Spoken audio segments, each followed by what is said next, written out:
De ce qui a prévalu autour du sommet qui s'est tenu à Bissau, le dernier sommet qui a consacré le passage en main du président Umaru Sissoco Embalo au président Ahmed Tinubu. Il ne faudrait pas négliger un certain nombre de détails, parce que ce qui devait se faire en fait, c'était, selon les informations que j'ai eues, c'était un président d'un pays francophone, en l'occurrence le président du Togo, qui devait avoir la main.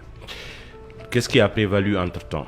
Vous savez, il y a une situation géopolitique dont il faut tenir compte dans la sous-région. La guerre en Ukraine n'est pas très éloignée en termes d'influence par rapport à ce qui se passe chez nous. Nous sommes dans un monde très interconnecté. La question Wagner revient dans les calculs de la plupart des pays qui sont nos pays amis, que ce soit les pays des grandes puissances, que ce soit la Russie, dans le cadre du rapport de force. Wagner étant en difficulté sur le champ de guerre en Ukraine, il y a beaucoup qui ont intérêt à surfer sur cette difficulté pour sortir Wagner de la sous-région qui représente une menace pour les intérêts de beaucoup de pays, au Mali, au Burkina Faso et peut-être par extension en Centrafrique et dans d'autres pays africains où il pourrait bien être.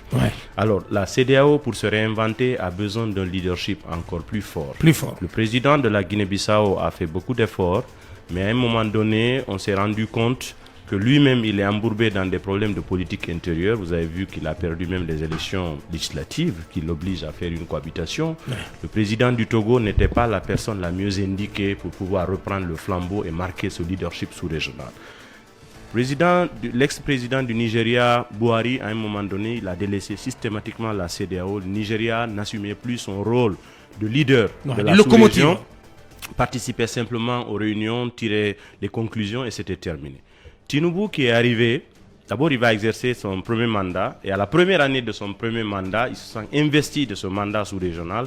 C'est quelque chose qui n'est pas à négliger. Et en général, le Nigeria et les pays anglophones ont une approche très pragmatique et ferme sur les questions de principe. Respect de la loi, respect des engagements.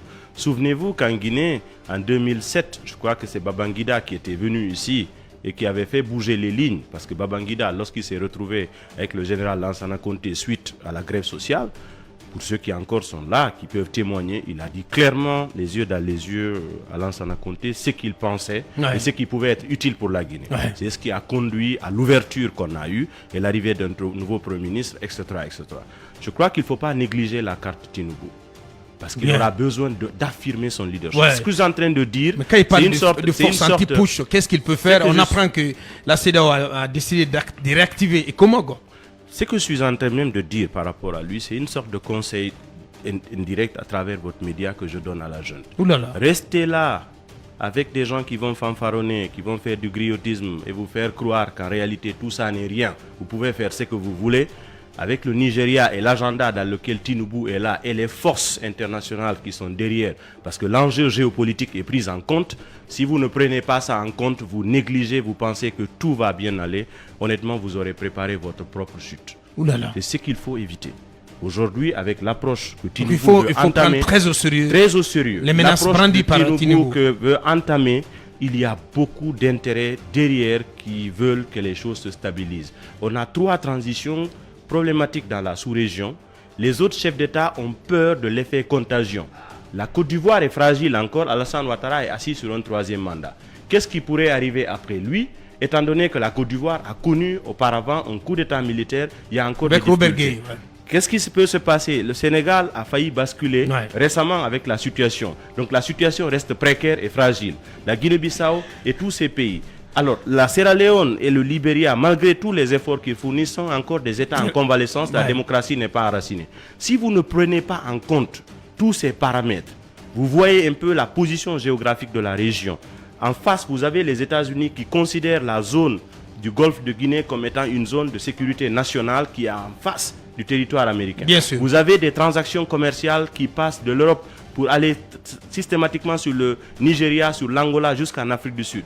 Vous pensez que tous ces gens-là n'ont pas un regard particulier sur la Guinée? Et la Guinée, c'est le pays côtier le plus fragile considéré.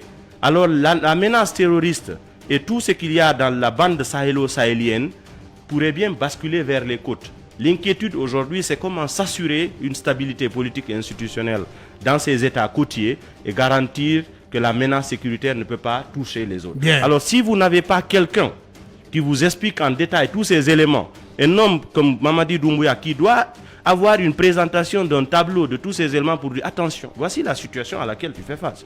Si tu ne fais pas attention aux décisions que tu prends ou que vous allez prendre, tu vas te confier à ton ministre des Affaires étrangères qui va te raconter des choses qui sont complètement déconnectées de la réalité. Tu vas te retrouver avec quelqu'un de ton entourage, un démagogue qui a envie d'avoir un véhicule sorti d'usine qui va te dire ce que tu aimes entendre. Et lorsque les problèmes vont commencer, ce sont les premiers qui iront dans les quartiers pour dire que tu n'écoutes personne. C'est comme ça que ça se passe dans ce pays.